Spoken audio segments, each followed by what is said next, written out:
오랜만에 만나는 고고 제주 찾기.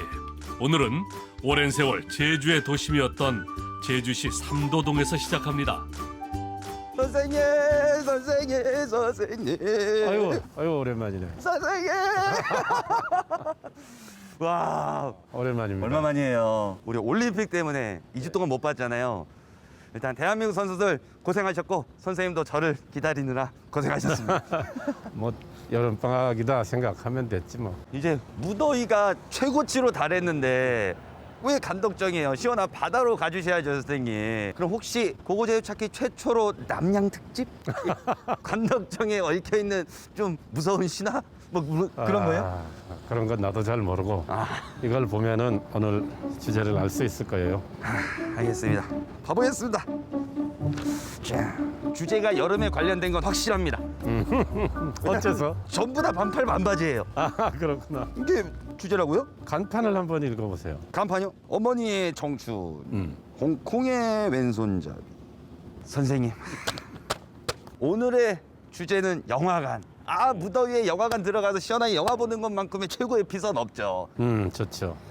그 어느 영화관으로 가나요? 제주도에서는 최초의 영화 상영 전용 극장 제주극장에 대해서 알아보도록 할게요. 예전에 살짝 배웠는데 지금 허물어지고 터만 있잖아요. 네, 그렇죠. 2018년 12월에 철거를 했어요. 네네. 그렇지만은 철거했다고 해도 그 공간은 남아 있고 그 공간에 대한 기억들을 한번 되짚어보자 하는 거죠. 공간에 대한 기억을 되짚어 본다. 벌써 시작부터 설레는데요. 선생님, 그럼 그 공간에 대한 기억으로 가시죠. 그 기억을 따라 길을 떠나봅니다. 목관화에서 제주 극장터로 가는 길에서 근대 건축물을 보는 것도 또 다른 묘미죠. 동네길 투어를 하며 도착한 이곳이 제주 극장의 자리입니다. 제주 최초의 영화 전용 상영관은 모습이 사라지고 지금은 주차장으로 쓰이고 있네요. 선생님, 어떻게 보면 여기가 제주 약간 문화의 성지 아니겠어요? 근데 그 자리가 이렇게 공터로만 남아 있는 게 너무 허망합니다, 선생님. 많이 아쉽죠. 네. 여기 건물이 있을 때는 표 파는 곳, 요 구멍도 그대로 있었거든. 그렇게 건물 전체 모습은 온전하게 있었는데 위험성이 있다고 해서 허물게 됐으니까 많이 아쉽죠. 사진으로나마 볼 수 있다는 것은 그나마 다행이죠. 네, 위안으로 삼고 싶어요. 근데 제가 알기로는 이 자리가 현대극장이거든요. 맞아요. 근데 선생님이 제주극장이라고 하셨단 말이죠. 그렇죠. 뭐가 맞는 건가요? 물론 선생님이 맞는 둘 다 거겠지만. 맞아요. 1944년에 여기 극장을 처음 세울 때 물론 일본인이 세우긴 했는데 그때 이름은 조일구락부였거든요. 구락부라는 말은 들어보셨죠? 그죠? 이 클럽 아닙니까, 클럽? 요즘의 클럽과 같은 성격은 아니고 당시의 클럽이라고 하면은 극장을 뜻하는 것이었다 생각해야 돼요. 요즘 말로 하면 조일 클럽이라고 해도 되고 또 당시에 제주도에 있었으니까 뭐 제주 클럽이라고 해도 되겠고. 선생님, 그럼 조일구락부에서 제주극장으로 갔다가 현대극장으로 갔다가 그렇게 된 거네요.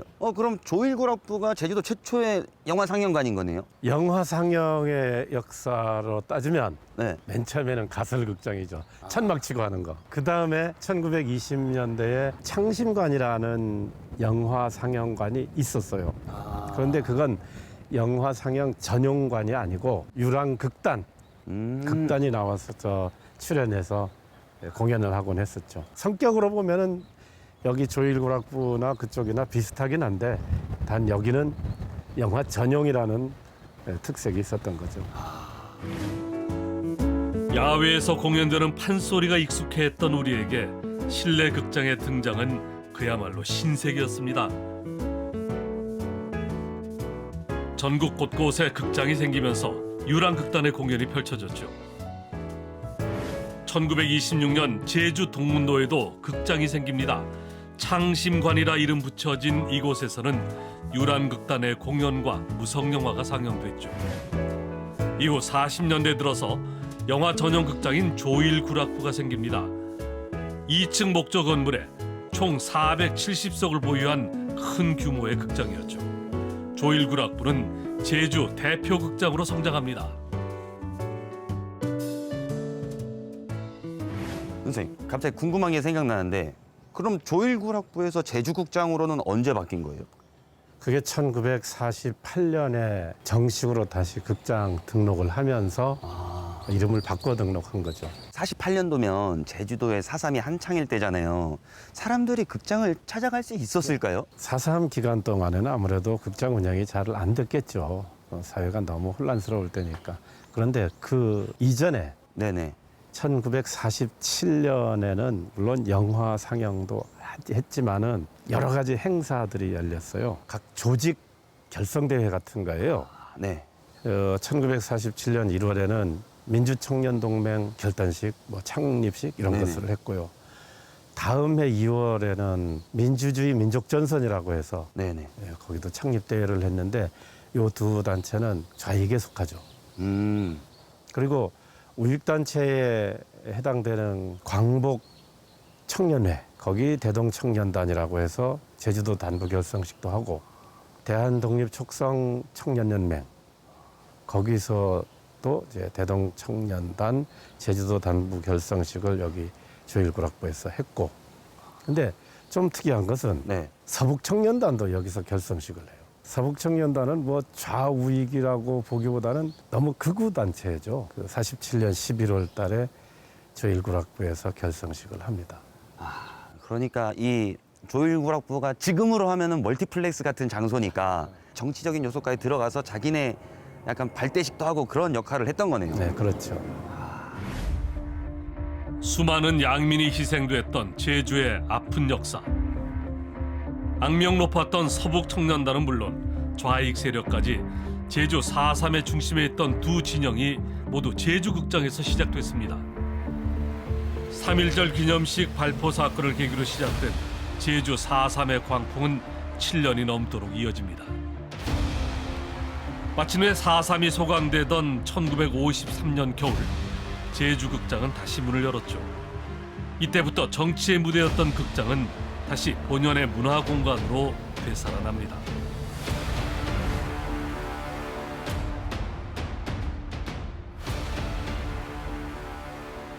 선생님 설명을 듣다 보니까 지금의 영화관과도 좀 많이 다른 것 같고, 이 제주극장은 영화뿐 아니라 제주의 시대상을 보여주는 장소다, 이렇게 말하면 되겠네요. 예, 그랬던 곳이죠. 네. 해방 공간, 그 몇 년 동안은 상당히 정치적인 모임들이 여기서 이루어진 정치의 중심지이기도 했고, 또 영화라고 하는 그 문화의 중심지이기도 했죠.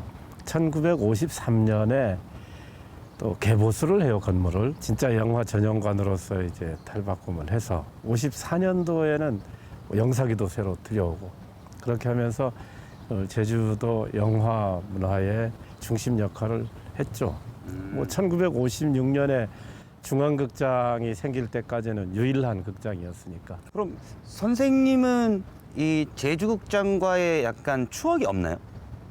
거기 영화 보러는 갔었죠. 어떤 영화 보러 가셨어요? 미국 영화겠지. 서부의 총잡이들 나오는 그런 거 봤던 기억은 있는데 내용은 제 기억이 안 나지. 내가 영화 보기 시작할 때는 이미 없어졌지만 무성 영화라는 것이 있었잖아요. 스크린에 이 화면은 비치지만 목소리는 다른 사람이 내는 거예요. 이른바 변사. 알죠. 이런 거잖아요. 그것은 바로 이슬과 심순애였던 것이었다. 맞죠? 아주 그럴듯하네. 네, 변사. 네. 그 변사는 우리 제주도에서는 최초의 영화인이라고 일컬어지고 있는데, 네네. 변사를 했던 분이 바로 누구냐? 그분의 따님은 잘 알 거예요. 누구죠? 감수광 노래 부르신. 알죠. 감수광 나 어떠하렌 감수광. 혜은이 씨. 혜은이 씨의 아버지 고 김성택 씨가 제주도 출신의 변사였어요. 원래는 이분이 그전에는 교사였다고 하는데 창심관 시절부터 변사를 했었다고 해요. 네. 저도 그때 당시 태어났으면 변사의 역할이랑 좀 잘 맞을 것 같아요. 아까 하는 거 보니까 참 잘할 것 같은데 소질이 있어. 광복 이후 최소한 1970년대까지는 영화하면은 제주극장이었으니까 제주도의 문화의 한 축을 담당하던 바로 그런 중요한 문화 공간이었던 것이죠. 영화를 보기 위해 골목까지 줄을 서던 모습도, 계단까지 빼곡히 채워 앉았던 진 풍경까지 제주극장은 근현대사를 기록한 역사적인 장소이자 제주 사람들의 시름을 달래주던 소중한 곳이었습니다. 이후 제주극장을 중심으로 이 일대에는 여러 극장이 들어섭니다. 그리고 제주극장은 1971년에 현대극장으로 이름을 바꾸죠. 하지만 세월이 흐르며 경영난을 겪게 됩니다. 결국 87년 극장은 폐업을 하고 개인이 매입해서 상가로 쓰이던 이곳은 안전상의 이유로 결국 철거됩니다.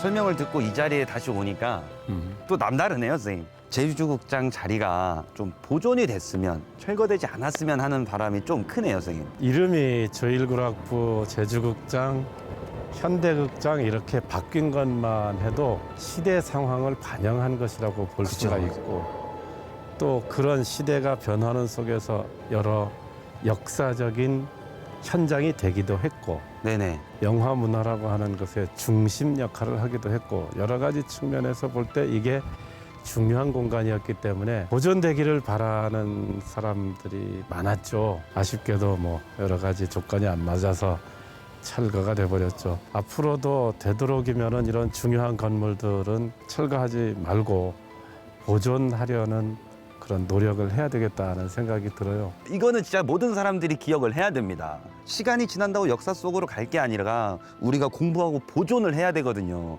선생님, 진짜 오늘 다시 한번 머리 숙여 깊이 배웁니다.